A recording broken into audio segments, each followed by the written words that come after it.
नमस्कार, आप first look Bihar देख रहे हैं और मैं हूं अभिषेक रंजन। 3 अक्टूबर से शारदीय नवरात्र की शुरुआत हो रही है। माता रानी का आगमन होना है, उसी दिन से कलश स्थापना होगा।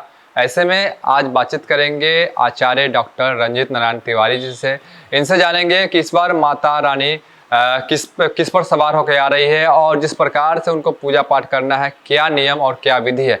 बहुत बहुत स्वागत है पंडित जी। बहुत बहुत धन्यवाद फर्स्ट लुक बिहार के दर्शकों को और अभिषेक रंजन जी, आपको भी बहुत बहुत धन्यवाद।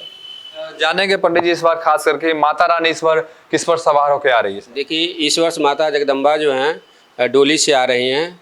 जो इसका जो फल है जनमानस के लिए अशुभ माना गया है और बाढ़ बढ़ेगा, महामारी होगी, ये सब जो है जनमानस के लिए अशुभ है। लेकिन भगवती का जाना जो है, गमन जो है, शुभ माना गया। चरणायुध से जाएंगी माता जगदम्बा जो हैं, माता रानी जाएंगी चरणायुध से। चरणायुध कहते हैं मुर्गा से। तो इस वर्ष जाने का उनका जो है शुभ है, इसलिए जनमानस के लिए अच्छा भी होगा और बुरा भी होगा। और रही बात कि भगवती का पूजन 3 अक्टूबर से प्रारंभ है, जो प्रथम दिन कलश स्थापना होगी और माता शैलपुत्री की पूजन होगी और दैनिक पूजन पाठ आदि होगा।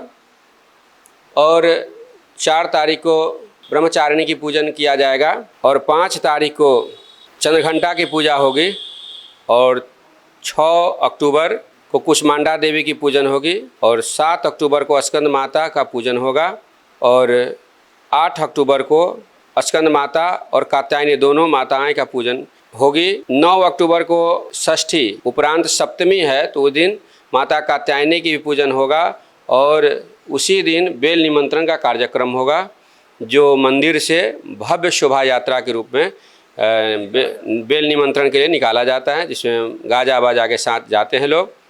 और 10 अक्टूबर को सप्तमी उपरांत महाअष्टमी व्रत रहेगा, जिस दिन पत्रिका प्रवेश, जहाँ मूर्ति स्थापना होता है वहाँ पत्रिका प्रवेश किया जाता है। माता कालरात्रि की पूजा की जाती है और मूर्ति का आवाहन होता है और मध्य रात्रि में निशा पूजा किया जाता है, जो मंदिर स्थापना है जहाँ भगवती की स्थापना होती है, जहाँ भगवती का जो अखंड मूर्ति है, शाश्वत मूर्ति है तो वहाँ पर निशा पूजा का विधान होता है।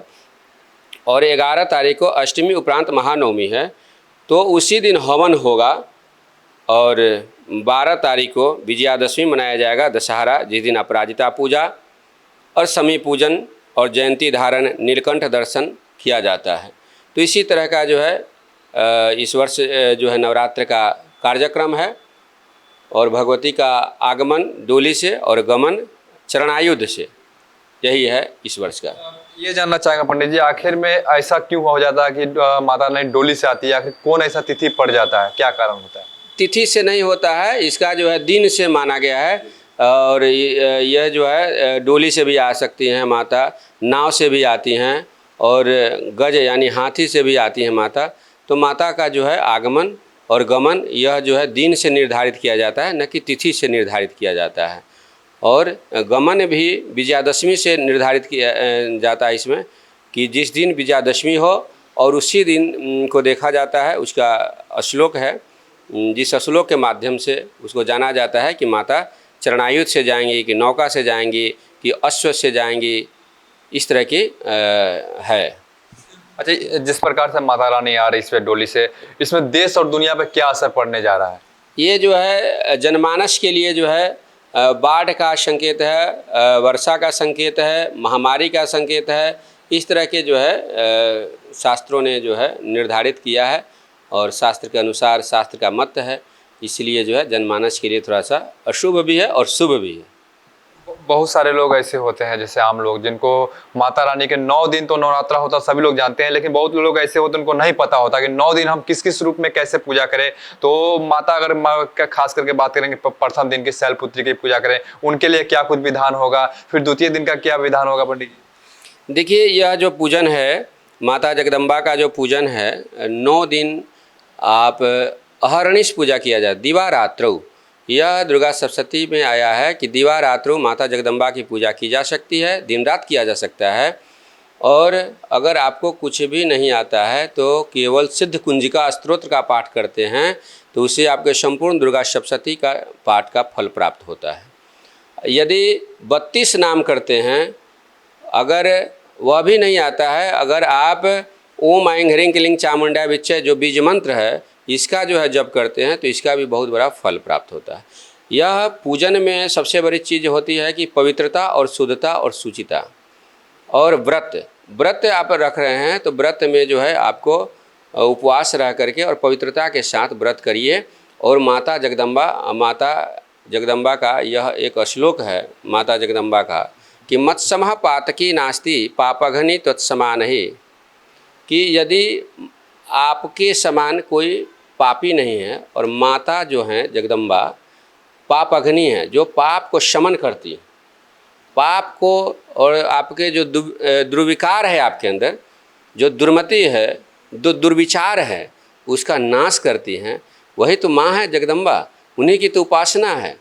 तो नारी शक्ति की उपासना जो करते हैं, माता शक्ति का उपासना कर रहे हैं आप, तो वहाँ पर कोई भी अपराध हो जाए तो माँ को आप क्षमा प्रार्थना है, उसके माध्यम से आप क्षमा याचना करें और माता जगदम्बा आपके हर कार्यों को पूर्ण करेंगे और आपको हर जगह सफलता प्राप्त होगी। परंतु आपकी पूजन में श्रद्धा हो और निष्ठा हो और आस्था के साथ करें। किसी तरह से आपको कोई असुविधा नहीं हो सकती हैं। माता तो माता ही होती है। पुत्र कुपात्र हो सकता है, माता कुपात्र थोड़ी हो सकती है। माता तो माता है, माता तो जगदम्बा है, सभी का कल्याण करती हैं। इसलिए माँ की उपासना करनी श्रेष्ठकर है और करना भी चाहिए। माँ की उपासना करना चाहिए। देखिए, इस बार शारदीय नवरात्रा 3 अक्टूबर से पड़ने जा रहा है। ऐसे में शास्त्रों में बहुत सारा वर्णन भी है और कहा जाता है कि माता रानी ने 9 दिन 9 रूप धारण करके महिषासुर जैसे दैत्य का नाश किया था पंडित जी। हाँ, ये जो है माता जगदम्बा जो हैं जनमानस के लिए उन्होंने जो है महिषासुर का जो है विमर्दन भी किया था और उससे जो है आम जनमानस के लिए जो है लाभ हो। माता जगदम्बा सबके कल्याणार्थ जो है माँ क्या है, सबको खिला करके ही तो भोजन करती हैं। एक परिवार की जो माँ होती हैं तो सबको संरक्षण करती हैं और सबको संवर्धित करती हैं। खास करके इस नवरात्रा में देखा जाता है पंडित जी, गांव देहात या फिर मोहल्ले सब में आजकल तंत्र विद्या भी बहुत सारा उत्पत्ति इसकी हो गई है। खास करके नवरात्रा में लोग इसकी सिद्धि भी करते हैं और उसका दुरुपयोग भी करते कहीं ना कहीं।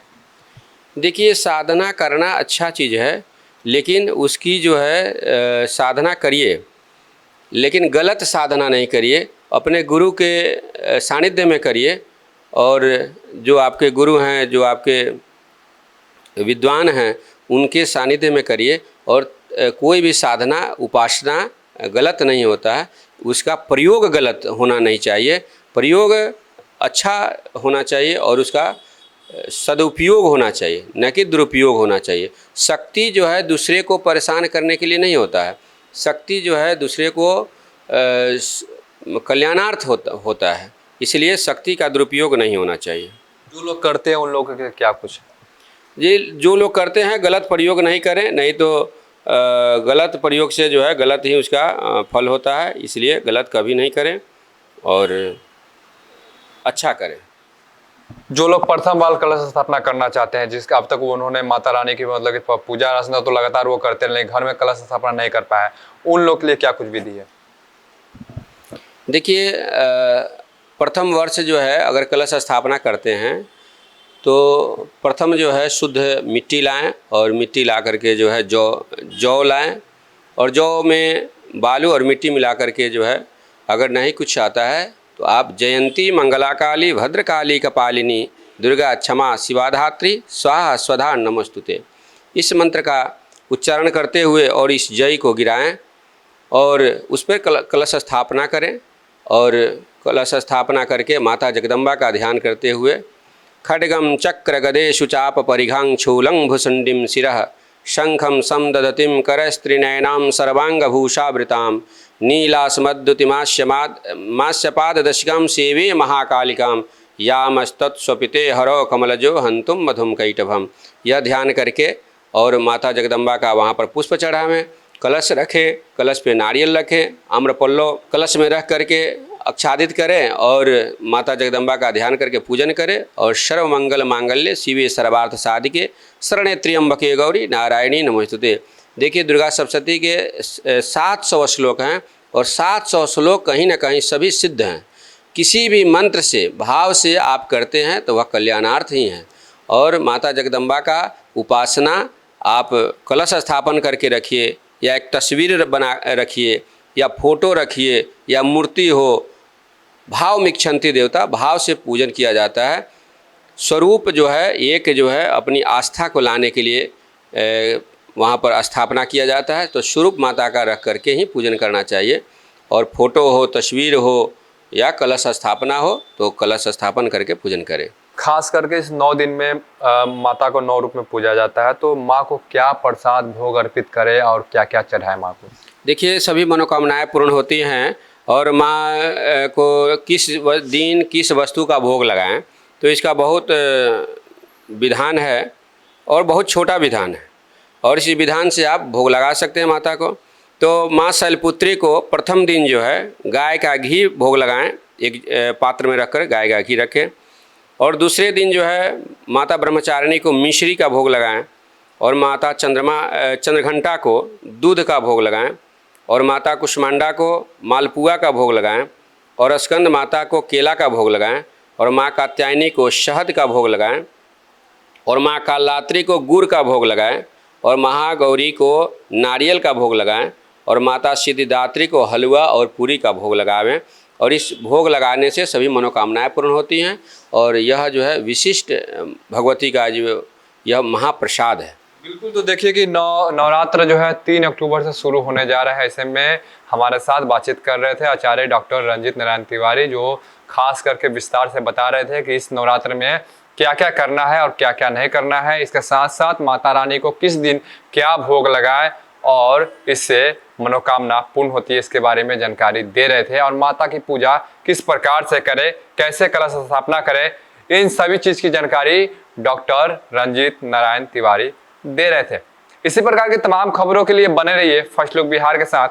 तब तक के लिए नमस्कार।